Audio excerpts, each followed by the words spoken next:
오늘부터 민수기 연속 강의 설교를 다시 하려고 합니다. 8장까지 8번 설교했는데 오늘 9장 말씀 가지고 하나님 말씀을 전하려고 합니다. 민수기 9장은 크게 두 부분으로 나누어집니다. 9장 1절로부터 14절에는 광야에서 두 번째 유월절을 지켰다 하는 말씀이고 15절로부터 23절까지는 이스라엘 민족이 진을 구축하고 행진을 할 때 아무렇게나 한 것이 아니고 성막에 떠 있는 구름을 보고 구름이 성막을 덮고 있으면 무조건 멈추고 구름이 걷히면 이제 진영을 해체하고 장막 쳤던 것들 설치했던 걸 다 해체하고 또 새로운 길을 향해서 행진을 떠났다고 하는 말씀이 이제 두 번째 부분의 말씀입니다. 먼저 이스라엘 민족이 지켜야 할 명절들 가운데 가장 중요한 절기가 유월절입니다. 유월절이라고 하는 절기는 이스라엘 민족이 430년 동안 이집트에서 노예 생활을 하다가 하나님께서 모세라고 하는 걸출한 지도자를 통하여 홍해가 육지처럼 갈라지고 이제 가나안 땅을 향해 나아가게 됐습니다. 이집트의 왕인 바로가 이스라엘 민족을 곧바로 내주지 아니하고 10가지 재앙을 경험한 뒤에 비로소 이스라엘 민족을 내보내죠. 9번째 재앙까지는 이스라엘 민족을 탈출시키겠다 약속만 해놓고는 번번이 약속을 취소했습니다. 그런데 10번째 재앙이라고 하는 것은 이집트에 있는 모든 장자, 마다들이 다 죽어 넘어지는 것입니다. 사람의 어떤 장자만 넘어지는 것이 아니라 가축, 짐승의 맏배까지 모조리 다 죽어 넘어지는 것입니다. 문제는 어떤 집이 이집트 집안이고 어떤 집이 히브리 집안인지 알 수 없기 때문에 하나님의 사자가 식별할 수 있도록 이스라엘 민족이 어떤 의식을 행해야 합니다.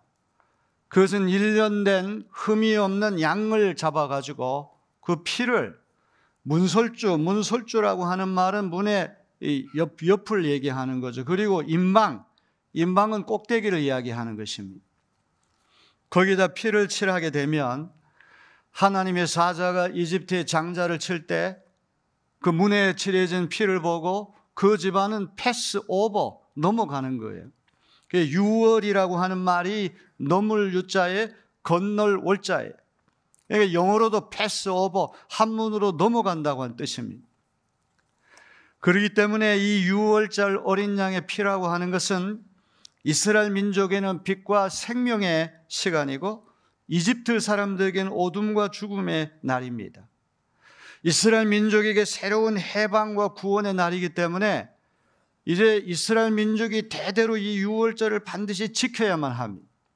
첫 번째 유월절은 이집트 탈출하게 될 때 바로 10번째 재앙을 일으키는 그 순간에 아직도 이집트 안에서 출애굽의 서막이 되는 것이 첫 번째 유월절 준수라고 한다면 이제 이스라엘 민족이 이집트를 탈출해서 광야에서 두 번째 유월절 지키라고 하는 말씀이 오늘 본문에 기록되어 있습니다.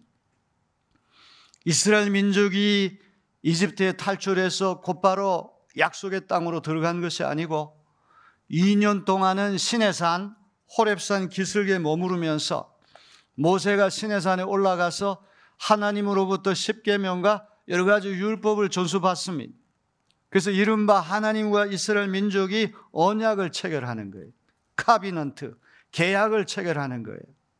이제 이스라엘 민족은 율법 백성이 되어서 하나님은 이스라엘 민족의 하나님이 되시고 이스라엘 백성은 하나님의 백성이 되는, 이스라엘 백성이 율법에 기록된 하나님 말씀을 잘 듣고 순종하면 하나님께서 자손 만대까지 복을 주시고 끝까지 지켜주신다고 하는 그런 약속을 맺은 시간이 2년이라고 한 시간이죠. 이렇게 시내산 기슭에서 2년 동안 십계명을 비롯한 율법을 받은 이스라엘 민족이 이제 본격적으로 가나안 땅을 향해서 행진해 나가게 됩니다. 장정만 20세 이상 된 장정만 60만 명이 넘으니까 처자식까지 합치면 200만 명이나 되는 엄청난 인구가 움직여야만 합니다. 우리 인천시의 인구가 300만 명이니까 인천 인구의 3분의 2 정도 되는 그런 사람들이 광야를 왔다 갔다 할 때 질서 없이 조직 없이 이렇게 하면 이거는 그야말로 다 무너지고 죽을 수밖에 없는 것이죠. 그래서 하나님께서 1차 인구 조사를 하라고 말씀하시고 진을 어떻게 배치하고 행군은 어떤 순서로 할 것인지 어떤 조직과 어떤 질서에 대해서 하나님께서 말씀하셨어요. 그런 다음에 이제 두 번째 유월절을 광야에서 지키라 이렇게 말씀하시는 것입니다. 1차 유월절 준수는 이집트에서 이집트 탈출을 앞두고 아주 극적으로 그렇게 유월절을 지켰다고 한다면 이제 광야에서 2차 이 유월절 준수라고 하는 것은 비로소 자유와 해방을 이제 경험한 다음에 드리는 그런 유월절 준수이기 때문에 너무나 중요한 것이죠. 명절이라고 하는 것은 국가적인 명절이라고는 두 가지 의미가 있어요. 첫째는 기억하는 것, 두 번째는 감사하는 것이죠. 이스라엘 민족에게 유월절이라고 하는 것은 우리나라로 말하면 광복절 같은 것이고 미국 사람들에게는 July 4th, 독립기념일과 같은 날이에요. 우리가 광복절 때 기념식을 하는 이유는 무엇입니까? 일제강점기에 우리 조상들이 36년 동안 빛을 잃어버리고 자유를 잃어버리고 억압과 수탈을 당했던 것을 우리 잊지 않고 기억하는 것이죠. 과거의 역사를 잊어버리는 민족은 똑같은 일을 당할 수밖에 없는 것입니다. 그 옛날의 수치와 억압을 다시 한번 기억하고 하나님께서 우리 민족의 광복, 빛을 회복하게 되는 것을 감사하는 그런 절기가 광복절이 아닙니까? 이스라엘 민족도 첫 번째 유월절은 이집트에서 아주 극적으로 탈출하기 직전에 지켰는데 이제 광야에서 자유의 몸이 된 다음에 하나님께서 유월절을 지키라고 말씀하십니다. 유월절에는 이제 무교병과 쓴 나물을 먹어야 됩니다. 무교병이라고 하는 말은 누룩교자, 누룩이 들어가지 않은 빵을 무교병이라고 얘기를 하죠. 이스라엘 민족의 주식이 빵이기 때문에 되게 빵을 만들 때는 밀가루에다가 누룩을 집어넣어가지고 밤새도록 발효해서 밀가루가 부풀어 오른 다음에 빵을 만들지 않습니까? 근데 이제 극적으로 탈출을 해야 되는데 1분 1초가 아깝기 때문에 누룩을 넣을 시간이 없었어요. 그래서 누룩 넣지 않은 빵과 쓴 나물을 먹어야만 합니다. 이스라엘 민족은 이제 새로운 역사의 시작이 이집트를 탈출한 날부터 1월 1일이라고 그렇게 생각을 한 거예요. 그래서 이스라엘 원력으로 아비월이라고 그렇게 말을 하는데 아비월 정월 1월 1일은 이집트를 탈출한 그날이 이제 1월 1일이 되는 거예요. 우리 원력으로는 3월 중순쯤 되는데 유월절이라고 한 절기는 이스라엘 원력으로 1월 14일 첫째 달 열 나흔 날 1월 14일부터 1월 21일까지 7일 동안 유월절을 지켜야만 되는 것입니다. 1차 유월절을 지킬 때 이스라엘 민족 어떻게 했습니까? 1분 2초가 아주 시급한 다급한 상황이었기 때문에 무교병과 쓴 나물을 먹는 것은 당연하고 어떻게 했습니까? 허리에 띠를 띠라고 그랬어요.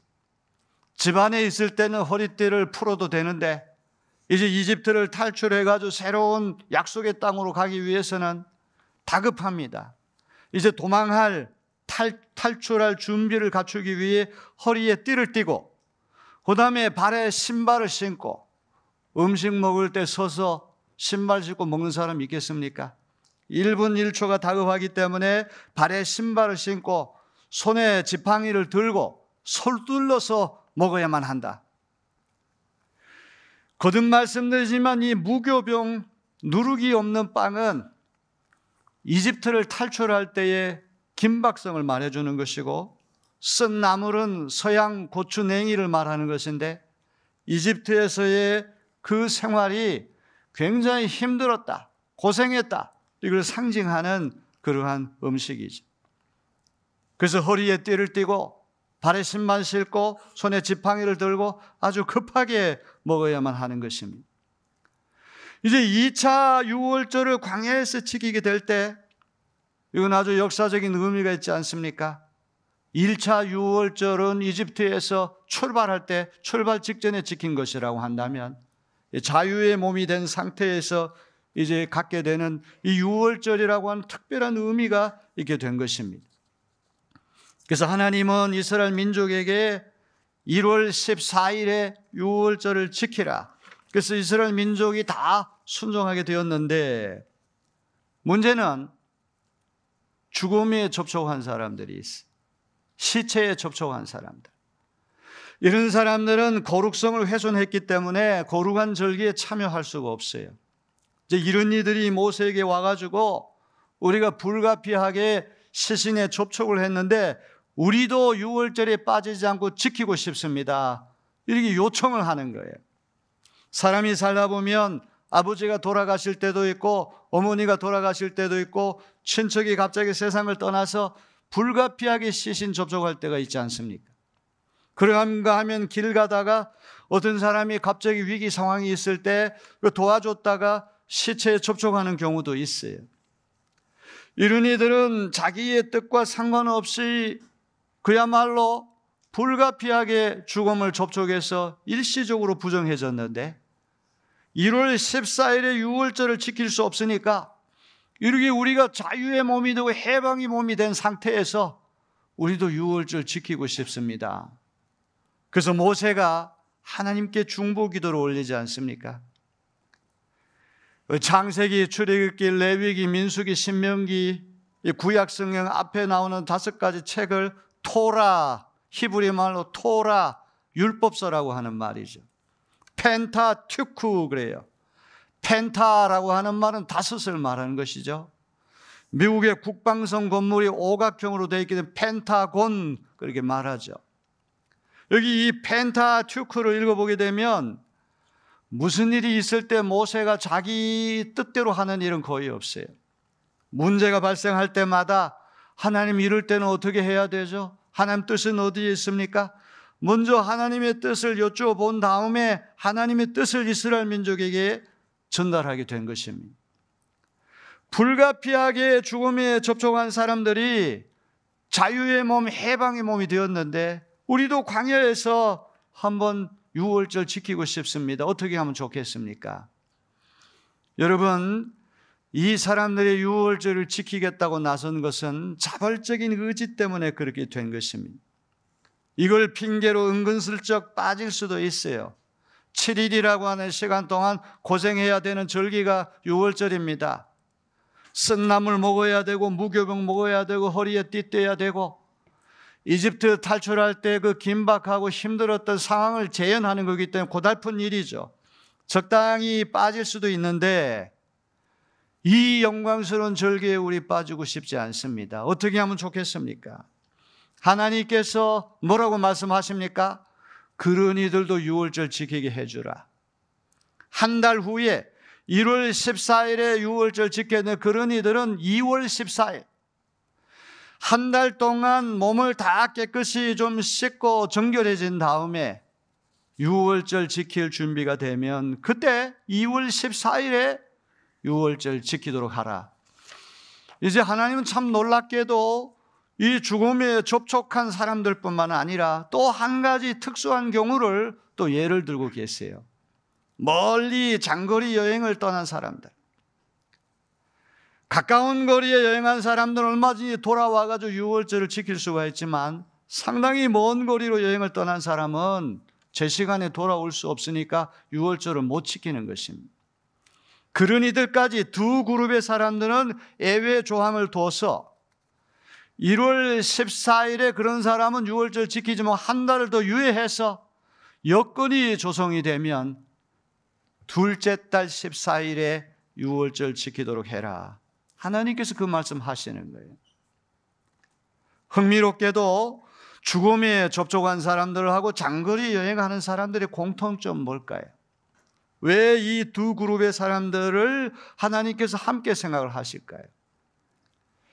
여기 장거리 여행하는 사람들은 멀리 여행을 하다 보면 이방인들과 접촉할 가능성이 있어요.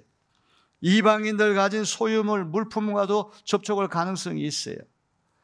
그래서 이 먼 장거리 여행하는 사람들도 잠재적으로 부정한 사람이기 때문에 이 포텐셜리티, 잠재력이라고 하는 것은 아직 일어나지는 않았지만 앞으로 그렇게 될 가능성이 있는 사람들이란 말이죠. 그렇기 때문에 이 잠재적인 부정한 사람으로 간주해서 시신에 접촉한 사람들과 장거리 여행한 사람 한 묶음으로 해서 그들은 한 달 후에 2월 14일 날 유월절을 지키도록 해라. 하나님께 이렇게 배려하시는 거예요. 하나님은 이 뜻깊은 절기에 한 사람도 빠지지 않기를 원하시는 거예요. 그뿐만이 아닙니다. 이스라엘 민족과 함께 동거하는 외국인들까지도 유월절 지키라 이렇게 말씀하는 거예요. 여기 이 외국인은 이스라엘에 잠시 체류하는 외국이나 이스라엘 사람들이 고용한 어떤 이주 노동자 이런 사람들을 얘기하는 게 아니에요. 신체 지리적으로 이스라엘 안에 거주할 뿐만 아니라 종교 사회적으로 유대인들과 밀착해 사는, 아마도 하나님을 경외하는 이방인이요 할례까지 받은 이방인들, 이른바 친유대주의적인 외국인들까지도 유월절을 지키도록 하라. 그 다음에 놀라운 말씀이 광야에 나와가지고 고달프다고 해서 유월절을 지키지 않는 사람이 있으면 그들은 자기 백성으로부터 끊어질 것이다. 이런 말씀을 하고 계세요. 컷 오프, 끊어질 것이다. 이거는 두말할 필요도 없이 출교 처분을 당한다는 그런 말이 아닙니까? 이스라엘 공동체로부터 떨어져 나간다는 그런 말이 아닙니까? 그렇다면 이 광야에서 두 번째 지킨 2차 유월절의 의미는 어떤 영적인 메시지의 교훈을 우리에게 줍니까? 우리 예수 믿는 우리도 마땅히 지켜야 할 절기들이 있죠. 부활절, 추수감사절, 성탄절. 우리 교회도 교회력이 있어서 우리가 마땅히 지켜야 할 많은 절기들이 있는데 성도가 마땅히 지켜야 할 기본적인 절기가 주일인 줄로 믿습니다. 주일 성수를 잘해야 할 줄로 믿습니다. 물론 365일이 다 주님의 날이고 거룩한 날이죠. 그러나 이 일요일은 예수께서 부활하신 영광의 날이고 소망의 날이기 때문에 초대교인들은 안식 후 첫날에 모였다는 말씀이 나오지 않습니까? 안식일이 토요일인데 일요일 날 부활의 아침에 성도들이 속속 모여가지고 하나님께 예배했다는 거예요. 저는 역사 깊은 우리 내리교회 교인들이 무슨 일이 있어도 주일 성수 잘하는 그런 교인들이 됐으면 좋겠어요. 비가 오나 눈이 오나 아무리 다급한 일이 있다고 할지라도 주일은 주님의 날이니까 반드시 목숨 걸고 지켜야 되겠다. 이런 뜨거운 믿음이 오늘 우리에게 있어야 할 줄로 믿습니다. 옛날 믿음 좋은 어머니들이 자녀들에게 귀가 따갑도록 가르치는 것이 두 가지가 있죠. 너는 무슨 일이 있든지 주일 성수 잘해라. 또 하나는 11조 해라. 저도 군목으로 최전방에 갔는데 대대장님 한 분이 이북에서 내려오신 그 어머니가 믿음이 아주 좋은 분이었는데 귀가 따갑게 너는 군대 생활할 때 주일 성수하고 11조 하는 것 잊지 말라. 군대에서 이렇게 생활하는 분이 11조 하기 쉬운 게 아니에요. 그런데 그 대대장님이 꼭 주일 성수하고 11조 열심히 했던 그런 기억이 있습니다. 오늘날 우리가 먹고 살기가 이렇게 좋아지고 경제적으로 여유 있게 되다 보니까 주일 성수 개념이 아주 이게 쇠퇴해가지고 조금만 우리가 여유가 생기면 어디 놀러 가기 바쁘고 즐기기 바쁘고 만사를 제쳐놓고 하나님 앞에 예배하는 것을 가장 소중하게 여기는 우리 내리교인들이 되어야 할 줄로 믿습니다. 오늘 여기 오신 분들은 선택을 잘하신 줄로 믿습니다. 백성으로부터 끊어진다고 하는 말, 이 얼마나 가혹한 말입니까? 우리의 공동체의 일원으로서 끝까지 구원을 완성하기 위해서는 주일 성수 잘하는 믿음의 권속들이 다 되어야 할 줄로 믿습니다. 이제 9장 15절로부터 23절은 이스라엘 민족이 광야 생활할 때 어떤 기준을 따라 이동했는지를 우리에게 보여주는 굉장히 중요한 말씀이에요. 우리 민수기 말씀 1장부터 8장 기억나십니까? 하나님께서 1차 인구조사를 명령하신 이유는 무엇입니까? 20세 이상 된 장정들 숫자가 60만 명이 넘으니까 처자식까지 합칠 경우에 200만 명이 넘는 엄청난 인구가 앞으로 38년 동안 광야를 왔다 갔다 할 때 이거 어떤 조직이나 질서 없이 균형 없이 이렇게 했다가는 다 전멸할 수밖에 없는 것이죠. 그래서 정 가운데 성막을 꼭 설치하게 만들었어요. 성막이라고 하는 말은 태버나클이라고 하는 말인데, 이스라엘 민족이 가나안 땅에 들어간 다음에는 이제 건물로서의 성전을 지어야 돼요. 그때는 이동하지 않고 한 곳에 정주 농경 민족이 되기 때문에 그때는 움직이지 않는 성전을 지어야 되지만, 광야 생활할 때에는 불가피하게 천막, 거룩한 천막을 얘기하는 것이죠. 그것도 인간이 아무렇게나 만든 것이 아니라 하나님이 길이, 넓이 모든 것을 다 세세하게 지시하셔가지고 하나님이 설계하신 대로 성막을 딱 가운데 배치하는 거예요. 성막은 하나님의 임재를 상징하는 것이죠. 이스라엘 민족이 광야라고 하는 생활이 척박하고 굶어지고 앞날을 기약할 수 없는 야생 맹수들만 서식하는 외로운 땅인데, 그 성막, 그 광야 한가운데 성막을 바라볼 때마다 하나님이 우리 민족을 여기까지 이끌어 주셨어. 족과 꿀이 흐르는 가나안 땅도 하나님 분명히 인도하실 거야. 희망을 얻을 수 있고 소망을 얻을 수가 있는 거예요. 특별히 우리 내리교회, 한국 개신교의 발상지고 우리 감리교회의 어떤 시초가 된 교회라고 한다면, 바로 여러분들이 고달픈 광야길을 걸어가실 때마다 항상 내리교회를 바라보고 내리교회 중심으로 생활하는 여러분 되시기를 주님의 이름으로 기원합니다. 성막이 너무나 중하고 너무나 거룩한 곳이기 때문에 이방인이든 유대인이든 사람들 가운데는 좀 이상한 사람이 있기 마련입니다. 야, 성막 어떻게 생긴지 한번 구경 좀 해야 되겠다. 자기 진을 이탈해가지고 어슬렁어슬렁거리고 배회할 수 있거든요. 성경은 그런 사람들은 반드시 죽임을 당한다고 되어 있어요. 성막은 거룩한 곳이기 때문에 사람에서 훼손될 수 있는 영역이 아니란 말이죠.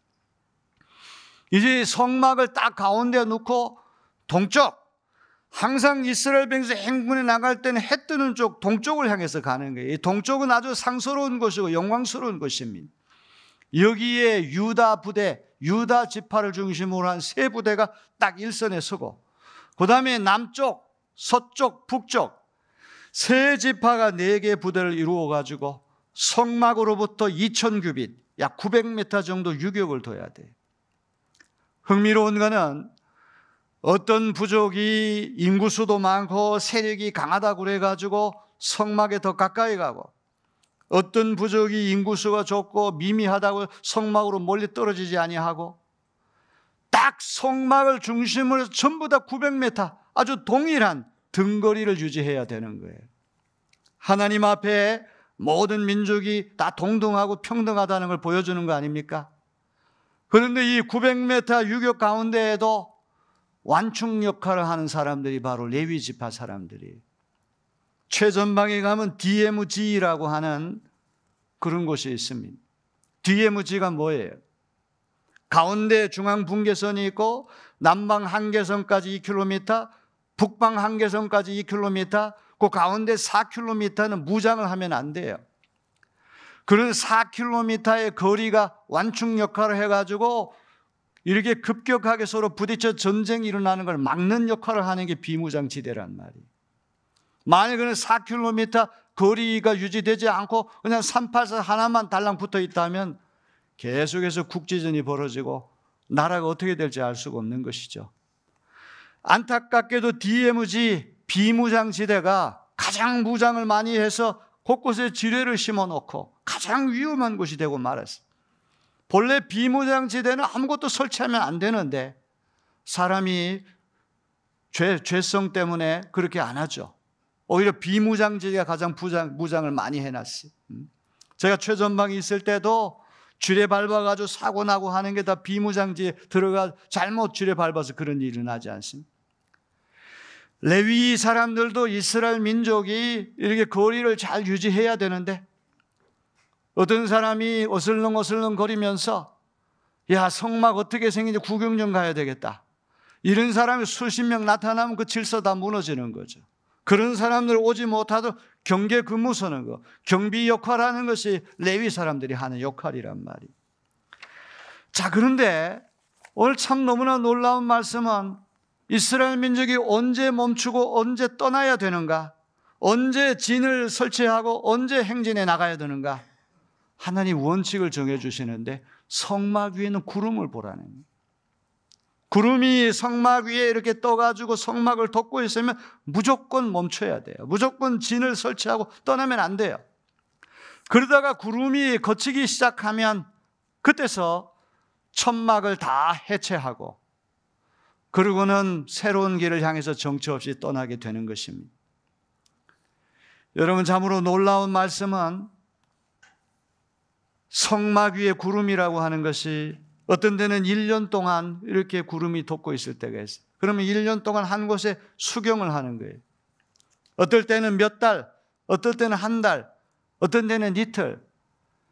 가장 최소 단위가 저녁부터 아침까지 하루만 딱 구름이 덮고 있어요. 여러분이 광야 생활이라고 하는 게 얼마나 힘든 일입니까?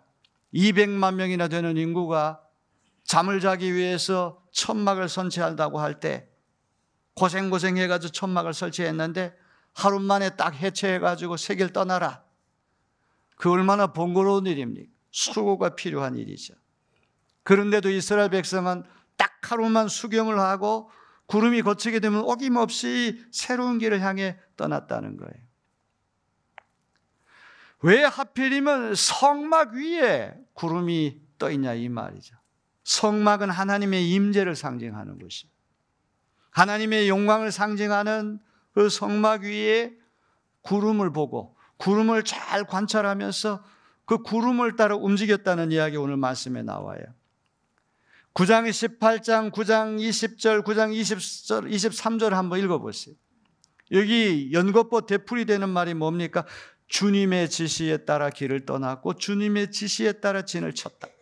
한 구절에 2번씩이나 주님의 지시에 따라 이루어졌다. 주님의 지시에 따라 진을 치고 주님의 지시에 따라 길을 떠났다. 자기 멋대로 자기 편리한 대로 자기 목전의 이득에 따라가 움직인 것이 아니라 철두철미 하나님의 시간 계획표에 따라서 하나님의 뜻에 따라서 움직였다고 하는 것이 오늘 말씀에 놓쳐서는 안 되는 것입니다. 구름이라고 하는 자연 현상이 중요한 것이 아니라 하나님의 시간 계획표에 따라 움직였다는 사실이 중요한 것이죠. 하나님은 구름 이외에 다른 자연 현상을 통해서도 하나님의 뜻을 계시할 수 있는 분이에요. 구름이 중요한 것이 아니라 구름을 통해서 뜻을 알려주시는 하나님이 중요한 것이죠. 만일 사람들이 하나님은 생각하지 아니하고 구름만 보고 움직이면 세상에 그렇게 어리석은 사람이 어디 있습니까? 그는 우상 숭배와 다를 바가 없는 것입니다. 하나님은 구름뿐만 아니라 다양한 자연 현상을 통해서 얼마든지 하나님의 뜻을 보여줄 수 있는 분이지만 이스라엘 백성 누구나 다 손쉽게 관측할 수 있는 현상이 구름 현상이기 때문에 그것도 이스라엘 민족의 정중앙에 있는 성막 위에 떠 있는 구름을 보게 하셔서 그 구름을 통해서 하나님의 뜻을 전달했다고 하는 것이 중요한 것입니다. 구름만 보고 움직였다고 한다는 그건 어리석은 일이지만 구름을 통하여 계시하시는 하나님을 바라보고 자기들의 시간 계획표가 아닌 하나님의 시간 계획표에 따라 움직였다. 바로 그러기 때문에 광야 생활이라고 하는 것이 안전하고 질서 있게 진행될 수가 있었다는 것이죠. 무엇보다도 광야라고 하는 것은 불모지고 사람 살기 어려운 것이고 절망스러운 것입니다. 답답한 것입니다. 그런데 하나님께서 구름 쳐다보라고 하는 얘기는 하늘을 쳐다봐라. 땅만 있는 것이 아니다. 하늘을 쳐다봐라. 헬라 말로 그리스 말로 인간이라고 하는 말이 안트로포스라는 말이에요. 아니라고 하는 말은 오보라고 하는 위, 트로포스라고 하는 말을 본다는 말이에요. 인간은 위를 쳐다보는 존재다. 앤스로폴로지라고 하는 인류학이라고 하는 말이 이 안트로포스에서부터 나온 거예요. 모든 짐승은 땅만 쳐다보고 다니지만 인간은 직립보행을 하면서 고개를 들어 하늘을 쳐다보는 존재. 광야를 쳐다보면 낙심이 되고 광야를 쳐다보면 용기를 상실하지만 하늘을 쳐다보고 성막 위에 높이 떠 있는 구름을 보게 되면 이스라엘 민족의 용기와 소망을 얻게 되는 줄로 믿습니다. 지도도 없습니다. 나침반도 없습니다. 그러나 이스라엘 민족은 제멋대로 움직이지 않고 목전의 이득이나 편리를 따라서 움직이지 아니하고 하나님의 뜻을 물으면서 행군했다고 하는 것. 오늘 새로운 광야 생활하는 우리, 아직도 순례자의 길을 걷는 우리, 족과 꿀이 흐르는 약속의 땅, 저 천상의 도시를 향해 가는 우리, 오늘 우리도 이스라엘 민족처럼 우리의 욕심대로, 우리의 편리대로 목전의 이득을 계산하면서 성급하게 움직이지 않는 그런 하나님의 사람들이 되어야 할 줄로 믿습니다. 나이가 들면 지난 날이 자꾸 생각이 많이 되잖아요. 신방을 하게 되면 연세 많으신 분들은 옛날 만주벌판에서 개장사하면서 독립운동했던 이야기, 특별히 이제 이문 목회하면서 80, 90 되신 어른 집에 신방 가면 그날은 죽는 날이야. 한 서너 시간 자 이북에서 내려와가지고 의정부에서 정착해가지고 온갖 고생 다 하고 그 얘기를 한 두세 시간 듣는다고 생각해 보세요. 자꾸 나이가 들면 추억만 쌓이고 이제 살아갈 희망은 이제 소진되기 때문에 자꾸 과거 생각이 많이 나는 거예요. 저도 뒤를 돌아보게 될 때 욕심대로 성급하게 움직여가지고 일을 그르칠 때가 너무나 많았어요. 결혼이라고 하는 것도 하나님 뜻을 먼저 물어봐야 되겠죠. 에서가 순간적인 육정을 참지 못하고 아주 손쉽게 결혼했기 때문에 그 집안이 풍비박산이 된 거 아닙니까? 먼저 우리는 겸손히 무릎을 꿇고 아무리 목전에 이득이 있고 아무리 편리하고 아무리 익숙하다고 할지라도 하나님의 뜻이 있을 때 움직여야 됩니다. 멈추어야 할 때와 떠나야 할 때 이거를 우리 인간의 생각대로 손쉽게 결정하지 말고 하나님의 뜻을 진지하게 물으면서 겸손히 하나님의 뜻에 순종할 수 있는 우리 모두가 되어야 할 줄로 믿습니다. 옛날 이화대학교의 어떤 총장님이 굉장히 젊은 나이에 50대에 총장이 되는데 이분의 성품이 뒤돌아보지 않고 아주 과감하게 앞을 향해 달려가는 추진력이 강한 분이. 그래서 이제 이화대학을 세계적인 대학으로 만들겠다고 하는 엄청난 꿈을 펼치고 각종 시설을 투자하고 엄청난 프로젝트를 많이 만들었어요. 그런데 이분이 그런 추진력까지는 좋은데 최순실, 정유라 이런 사람들과 얽히는 바람에 권력 가진 사람들이 뭔가 도와준다고 할 때 누구나 다 구미가 당기는 거 아닙니까? 이게 사사로운 나의 이익이 아니라 이 대학을 발전시켜주고 대학을 좋게 해준다 그러면 총장 누구나 다 거기에 솔깃한 마음이 들 거예요. 그래서 덜컥 물었다가 나중에 그 사건이 터진 다음에 얼마나 곤혹을 치렀습니다. 결국은 사임할 수밖에 없었다는 그런 이야기. 우리가 인생을 살다 보면 언제 나아가고 언제 머물고 언제 진을 치고 언제 행군해 갈 것인가. 그저 눈앞에 계산기 굴려가지고 순간적인 이득에 따라가지고 왔다 갔다 하면 당장은 좋을지 모르지만 그것이 언젠가는 부메랑이 돼서 우리를 힘들게 할 수 있다는 말. 지금은 고달프고 지금은 힘들고 손해가 된다고 할지라도 하나님이 기뻐하신 일이라고 한다면 우리가 겸손히 납작 엎드리면 하나님 때가 되면 우리를 높여주실 줄로 믿습니다. 적어도 우리 내리교회인데 그런 믿음 있게 되기를 주님의 이름으로 기원합니다. 새로운 성막은 이동형 성전, 포러블 템플, 휴대용 성전, 쉽게 설치하고 쉽게 해체할 수 있는 그런 성전, 광야에 필요한 것이 바로 이 성막이 아닙니까? 어떻게 보면 이 지상에 딱 이렇게 움직이지 않는 성전보다도 성막이라고 하는 것이 훨씬 더 신학적인 의미나 영적인 의미가 더 깊은 것 같아요. 우리의 삶이 광야 생활처럼 고달프고 외롭고 힘들고 답답하고 정말 앞에 어떤 소망이 보이지 않는다고 할지라도 여기 우리 새로운 성막인 내리교회를 중심으로 해서 우리 내리교회를 바라볼 때마다 소망을 얻고 용기를 얻는 우리 모두가 되어야 할 줄로 믿습니다. 특별히 140년 된 교회 교인답게 누구 말대로 모태신앙이 왜 모태신앙이야? 전도도 못해, 기도도 못해, 아무것도 못해. 이거 참 부끄러운 일 아닙니까? 내가 4대, 5대, 6대까지 이 교회를 지켜왔다고 한다면 뭔가 남다른 게 있어야 되는 거예요. 이 교회가 정말 하나님 기뻐하시는 교회가 되기 위해서는 사람들 한 사람 한 사람만이 순전한 믿음을 간직하고 세상에 뒤섞여가지고 이런들 어떠하리 저런들 어떠하리 크리스찬도 아니고 난 크리스찬도 아니고 유야무야 양다리 걸치는 그런 생활이 아니라 진정성 있는 신앙인이 어떤 모습인지를 우리가 보여줘야 되는 거 아닙니까?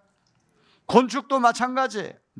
200억이나 되는 엄청난 건축을 우리 채무 없이 다 완제하고 했다 그러면 리모델링도 얼마든지 할 수가 있어. 조금만 손해보고 조금만 희생하고 조금만 내가 더 하나님 앞에 더 내가 나아가려고 하는 마음만 있다면 얼마든지 우리는 해낼 수 있다고 믿습니다. 이 역사적인 사역, 다시 올 수 없는 하나님이 복 주시려고 하는 이 귀중한 사역, 여기에 우리 전교인이 일치된 순종으로 연합하여 참여할 수 있게 되기를 주님의 이름으로 축원합니다.